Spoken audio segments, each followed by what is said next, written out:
long time at Microsoft. I spent almost 20 years at Microsoft, my career, majority of my career. And during that time, I focused very frequently on developers and communities of technology professionals. And I focused on developing their brands, developing their businesses, and developing their messaging for Microsoft to help support our messaging and help support their businesses. And so I think I was going to play the Steve Ballmer guerrilla act, the developers, developers, developers, but I thought we've all heard it so many times I couldn't quite bear to play it again, but I wanted to at least throw it up there as a reminder that it was a guiding light for me in my career at Microsoft. When I thought about developers, and when I got to off course for a minute, I just played Steve's little ditty about developers, and I remembered developers and technology professionals are the key to our industry. So I now run a consulting firm called Fisher Consultants. We focus 100% on marketing for the technology professional. We very much started with a focus on personal branding and how to make your brand stand out in this industry. And then we quickly also spread to doing some professional branding for companies and marketing for technology companies. And in my spare time, I spend my time with the cutest little thing that you will see today, and that is in the right-hand corner, and that is my dog, Sammy. He is a miniature husky, and I spend my time walking him and having a good time with him. And I'm kind of a geeky, boring person, but at least I have my dog. Okay, so let me jump into the presentation. So personal branding 101, what really is personal branding and what's it all about? And so in a nutshell, personal branding is really about how you want to be known. Personal branding is what you stand for and really how the world perceives you. It's your strongest attributes that are really worth shouting about. It's what you want the world to say when they talk about you. And successful personal branding can really bring you success in so many aspects of your life, whether it's your career and your ability to make money, whether it's the friendships and relationships that are formed. Your personal brand is really your legacy. And I have heard some people say, what will they write on your tombstone? And that's rather a somber way to think about it. But what will they write about your career when they write about your career after you're gone? And that's what your personal brand is really all about. And personal branding has been around for many, many years. It is not a new concept, but it is a new way of talking about it. And I have found that through the very noisy internet and noisy technology world, we need a way to stand out separate from the identities of the companies that we work for. And personal branding has become more important than ever as it's so loud and busy in the internet world that we do business in. Branding really isn't, or personal branding isn't really a full-time job. It shouldn't take any additional effort for you. That's something for you to think about. And as we go through the presentation, think about how you can take some of these ideas and integrate them into your daily work life so that personal branding doesn't take extra time. It should be how you position things today, positioning them slightly differently perhaps. Who you talk to today, perhaps talking to a slightly different audience. But it should not take you full-time, and it should not be an additional job. It should be what you do today. So for a little bit more for my background is I ran both the Microsoft Regional Director Program and the Microsoft Most Valuable Professional, or MVP program. So I do have extensive experience building brands, both individual and corporate brands, and have a lot of other program experience doing that. So my background is diverse when it comes to that sort of technology background and personal branding. All right, so let's move forward.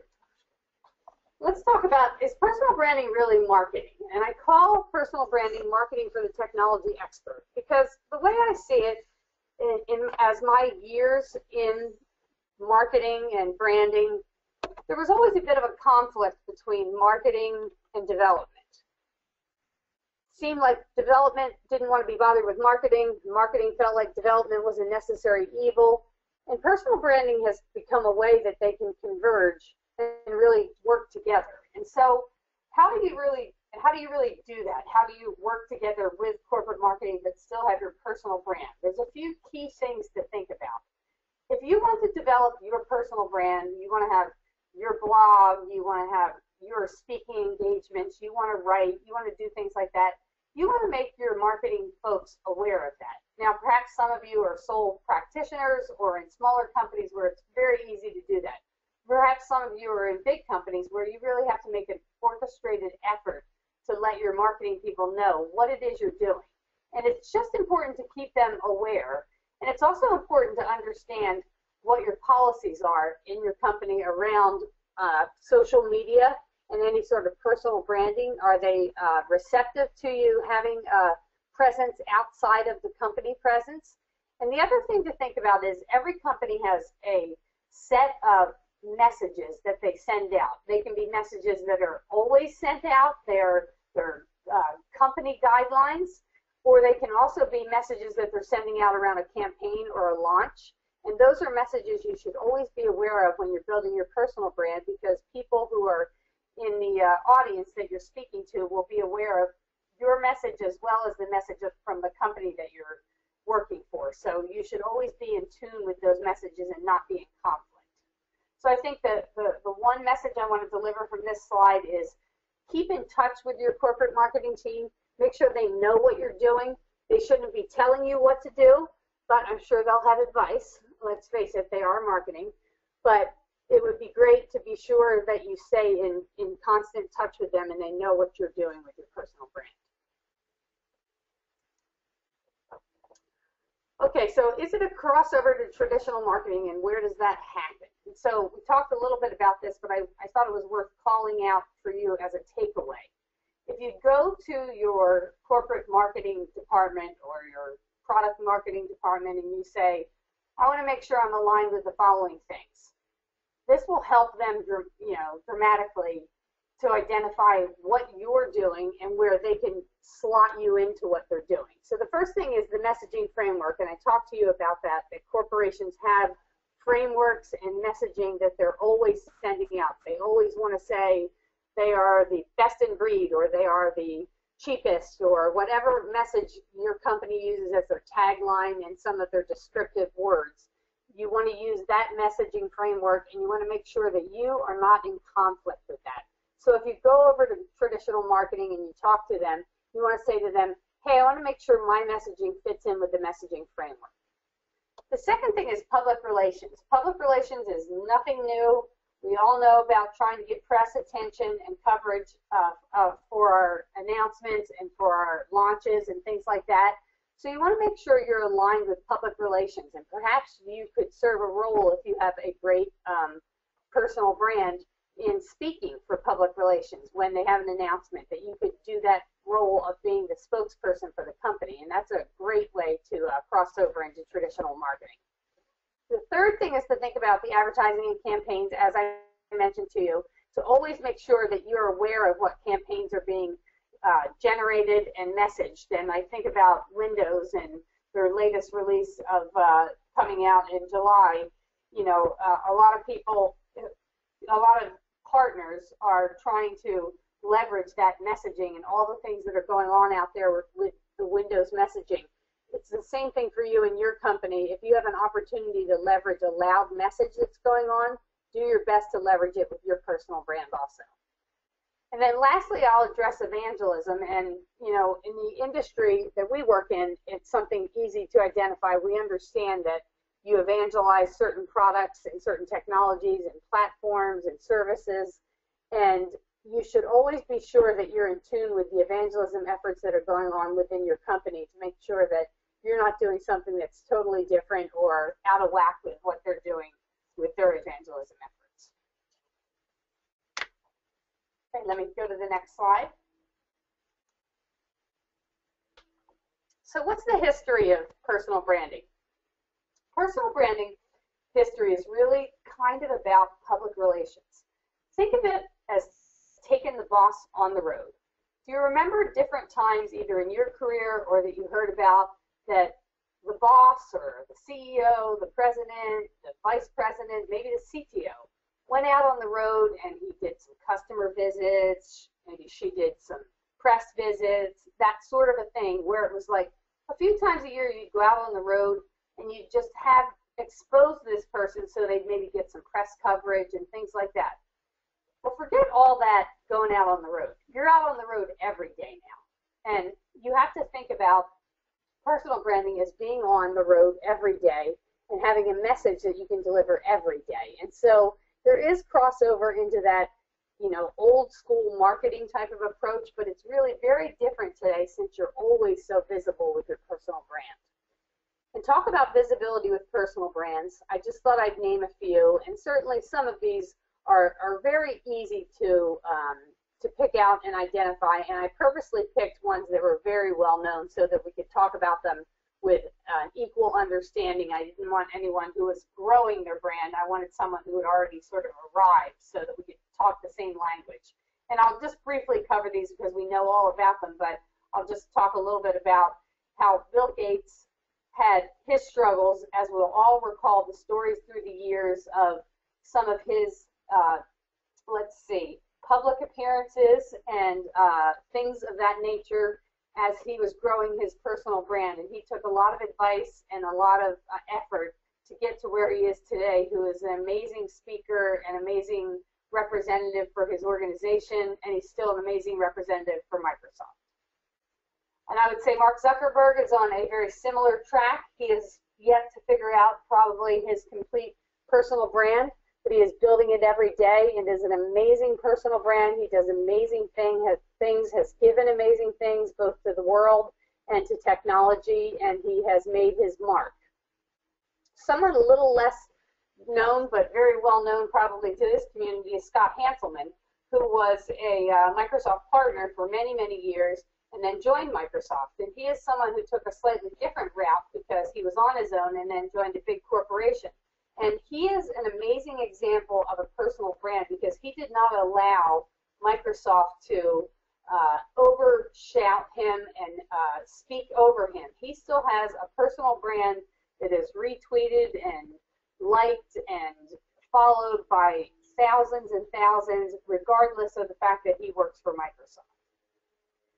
And lastly, I wanted to name Ryan Adams, and he is someone more closely aligned with your industry, in the SQL industry, and the database industry in general. And I saw that he's keynoting, I think, or no, he wasn't keynoting, but he was doing a pre-conference for SQL Pass. And he is another example of someone who has built a brand through speaking, through technical expertise, and through getting out there and getting a message out there that's loud and clear for you to hear so that you could follow his personal brand. So those are just a few of the amazing examples, I think, that are out there today. And the question is, could your face be on that road? Could you be someone who had a personal brand that was really stood out and the world could talk about? And that's the question to ask yourself. So that leads us to naturally the next slide. What is your current personal brand? What do you want it to be? There's a lot of things you can do to find out where your personal brand stands, what it looks like today. There are research tools. I can pass on a number of research tools that are free. You can go out and Bing or Google, free tools to find out what your personal brand are. And there are I want to say a dozen at least that are free or very close to free, but they just give you some rankings, and they give you the kind of rankings you honestly can get from going to each of the tools, the online tools that are out there yourself. What they don't do is help you out with how is your personal brand as it relates to speaking, writing, teaching, things that aren't measured necessarily online. There are tools that for very large companies and bigger installations like sprinkler.com. I don't know if you've heard of that, but it is a tool, for instance, that Microsoft uses to monitor personal branding and their professional brand and how they're doing with social media and things like that throughout time. There's also an online ID calculator I discovered recently, and I thought it was really fascinating, and it's free. They want you to give your email address so they can bug you about business, but it's free and it's fun to go through. So if you just Google online ID calculator, you'll come up with something, and it kind of gives you an equation. And the reason I suggest even doing that is it's a place to start. It's a place to know where you're at today if you're going to go on a journey to develop your personal brand. The second thing I want to talk about is your LinkedIn profile. That is one of the most critical places for you to be espousing your personal brand.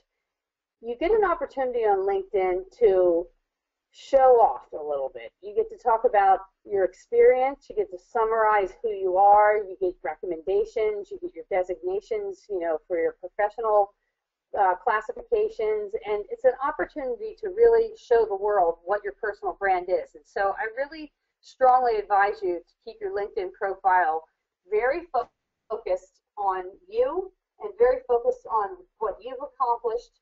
And remember that the LinkedIn tool itself is a tool for business decision makers. And that's an important concept to cover. And I'd actually love the opportunity to come back another time and talk to you simply about business decision makers versus technical decision makers. And I know it's probably not new information to you. You're aware that there are two different audiences. But just remember that LinkedIn is where the business decision makers go, and those people who make the decisions around projects and the decision to write the check. So it's an important forum. The next thing to talk about is your resume. Some people think your resume is no longer needed. And I have talked to HR executives around the globe who have told me that they no longer take resumes, that instead they take your LinkedIn and they turn it into a PDF and they use that as your resume when you come in for an interview. And the first thing they do when they're looking up information about you is to go to LinkedIn and find out what you've done lately, how you are as a person, what kind of volunteer activities you do, and they say that it gives a more well-rounded look. So I don't rule out that you need a resume. I still think you should have a current resume, but your LinkedIn profile more and more has become one. And there is even a tool, if you aren't aware of it, that you can, within less than 5 minutes, take your LinkedIn profile and turn it into a resume, and that will basically allow you to tweak it a little bit. If you see a few adjustments you want to make, it turns it into a Word doc, and you can just make it your resume. So if you are keeping your LinkedIn profile up to date, you're also keeping your resume up to date. I would recommend you could take a look at my LinkedIn profile. It is not the best. I could do a better job. I could be teaching myself, but it is a place to start to think about the way I have it laid out with a summary and some of those sort of things. It's a place to at least look. But again, something we can help you with, and it's something you can help yourself with. There are many tips out there on how to do a better LinkedIn profile. So it might be silly to ask halfway through the presentation why personal branding, but I think it's worth reflecting on. Personal branding has so many different reasons for doing it. There are just countless reasons, but the ones that come up more and more for me, that come up when I talk with my clients, are really these few. The first one is really recognition. It's getting you the recognition for the amazing choices you've made, the accomplishments that you've made, and the things that you've done, so that you can get what you deserve for that recognition. And we'll talk a little bit about that. The second thing is really making you an expert in your field, in your chosen field. The more people talk about you, the more your personal brand stands out, the more it's clear that you're an expert in your field. The third thing, and may be the most important to people, is your career. Building your personal brand will help you get that next promotion, that next job, the next leadership opportunity, and it will get people talking about you in ways that you'd be surprised. Whenever people talk about you outside of a company, that's when people inside start to take notice. It's a fascinating concept, but it's very true. And lastly is really satisfaction. It's about being satisfied with the career that you chose and feeling great pride around where your life's work is going. And so when you build a personal brand and people know you and people recognize your name and want to shake your hand when they see you, it's really satisfying. And that is probably the biggest reason to pursue personal branding and pursue your personal brand, is the satisfaction that comes from having that personal brand and having people know you and understand who you are and what you stand for. So as we start to get closer to the end of the presentation, I want to talk about advanced personal branding. So what the heck is that? Advanced personal branding is really what I think of as if you've mastered all of the basics around personal branding, and you've mastered, you know, the things like doing your LinkedIn profile, you've got your messaging lined up, you've got a branding statement, you've got your resume up to date, things like that. You know, maybe you're doing your local user groups and you're speaking there. What's next? Like, what's the next step for you? And some of the next steps that I help my clients with are major conferences. And so getting an opportunity to speak at a conference like PASS, that would be what I'd call advanced personal branding, because that's when you know your personal brand has evolved to a point where everyone is recognizing it and the opportunities exist for you to actually get out there and do something on a global scale. And the next thing is authoring. When you get an opportunity to write for a publisher, whether it be a book or a chapter or do even some ghost writing, you've often reached a level at your personal brand that's advanced. You have reached the point where people know about you before you tell them, and that's personal branding at its best. The next thing is about teaching, and when I think about teaching, I think about any opportunity to share knowledge. That could be a presentation at a conference, that could be a Pluralsight course, and I do name Pluralsight because I know that they have a very good following right now, and they're a great company to do teaching through, and no, they're not my clients, and I'm not working for them. I just happen to think that they've done a great job with their professional brand, and I know many people whose personal brand has evolved have done so with the help of Pluralsight. And then lastly, I think about sort of an extension of teaching is universities. Do you get the opportunity to do an extension course, to do an adult education course, to be an adjunct professor, things like that? Even come and give a talk at a class. These are things that are really advanced personal branding and what will happen if you get the opportunity to really have your personal brand flourish. So that's the bulk of my presentation. I do have a messaging framework I can go over with you today, because I know I'm a little short on time. I went a little faster than I thought I would, and I hope that it was valuable to you, but I certainly am going to open it up to questions and things like that. But I wanted to tell you that Fisher Consultants, you can reach me there. I've listed my website as well as my email address, and you can certainly reach me there with any kind of questions. I'm happy to do no-cost conversations with people who just want some ideas on how to move forward. We also do branding packages and help people professionally, and I've actually already heard for some folks who were going to listen today. So I really appreciate that, and I appreciate this opportunity. So tell me, what kind of questions do you have for me today, and what could I answer for you to start you on your journey with your personal brand? Okay, so we have two questions for now. The first one is, what is the tool for LinkedIn resume and the tool you mentioned for LinkedIn Help? I will list both of those. Would you be able to list those somewhere on the resource with the recording? Yes, all of the resources will be up on the professional development website, so it can be the attendees can get it from there.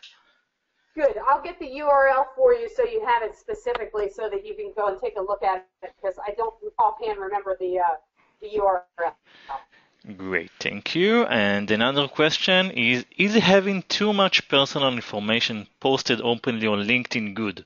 For example, the schools we attended, companies we worked for, telling the world all we did from high school. Well, I happen to believe more is better than less. I have to say, don't go back too far, and you have to make that personal decision what too far is. They used to say with resumes 2 pages was the limit, so anything before that you would cut off, and you would say maybe if you look at my LinkedIn profile, you can see at the very end it says I have some prior positions.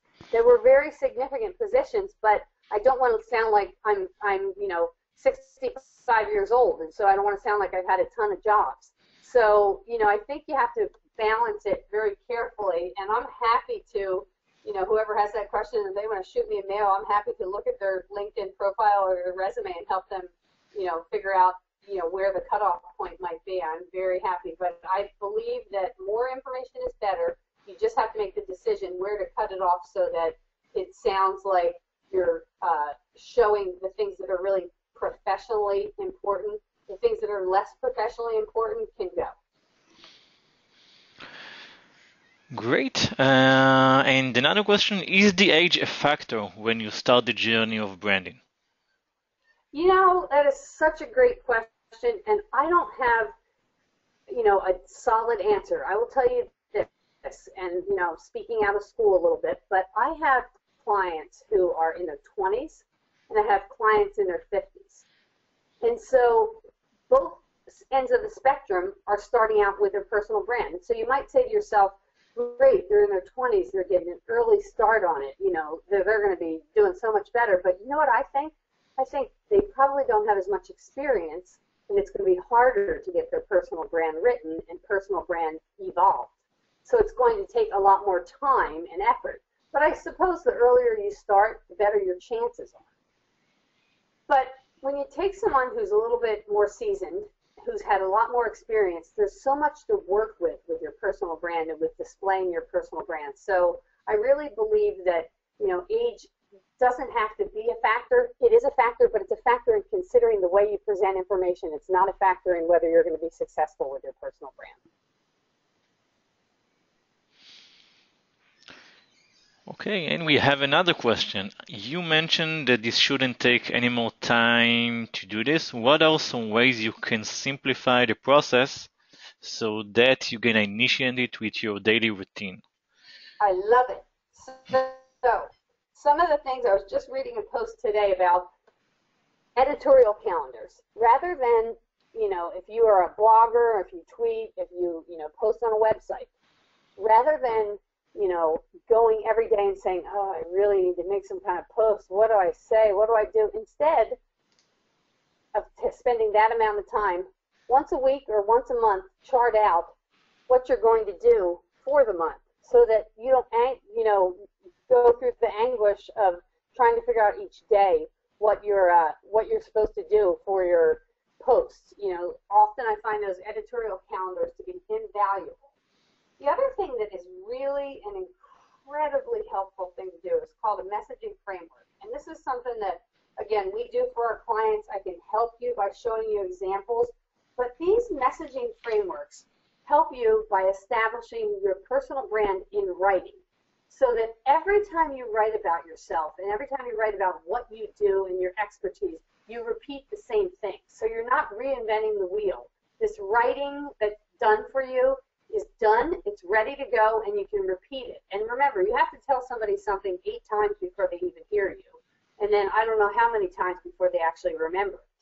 So messaging frameworks are something that I really, really recommend, and editorial calendars are another thing I recommend. And again, if you want to chat about some ideas, I do a no-cost 30-minute call with anybody who wanted to do one just to chat about some ideas on saving time, and I can talk to you about what some of my other clients are doing. Great. And another question, what are your thoughts on balancing your professional voice and personality in social media? You have a great question. Thank you for asking. And that was something I neglected. So I begin to separate them. It's one of the first things I do with clients is try to separate the personal and professional vision a little bit. And so one of the ways we do it in practical ways is LinkedIn becomes your professional tool, and your blog and Twitter become your professional tools, and you limit your personal stuff to Facebook, and you begin to cull your only friends and not professional. But I also believe in your professional postings and in your professional conversations, whether they're speeches, whether they're classes, whether they're posts online, you need to show a little bit about yourself. And, I took a chance showing my dog, and I thought, do I really know my audience? You know, do I know if they would think how silly it is that I tell you that I love my dog?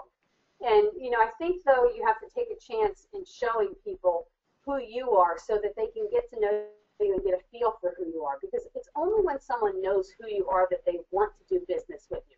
You must establish the personality, but you also must establish the professional credibility. And one without the other does not work. And so, you know, there's some nuances and a lot of tips and tricks. And again, I'm happy to share them with you. But each person is different, and you need to really figure out how much of your personal self you can expose during your professional opinions. And that also goes back to what we talked about in the beginning, and that is what your company guidelines are. And if they have very strict guidelines, I've known people who have actually been fired for expressing personal viewpoints on professional websites and things like that. So I think you have to take that into consideration. So each situation is very unique, but I absolutely agree that you need to expose some of your personal views in your professional branding.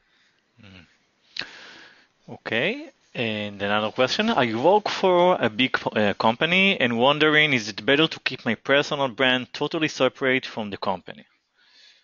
I believe you need a personal brand separate from the company. And that means you mentioned that you work for the company, but your personal brand is your own because you're going to take it with you.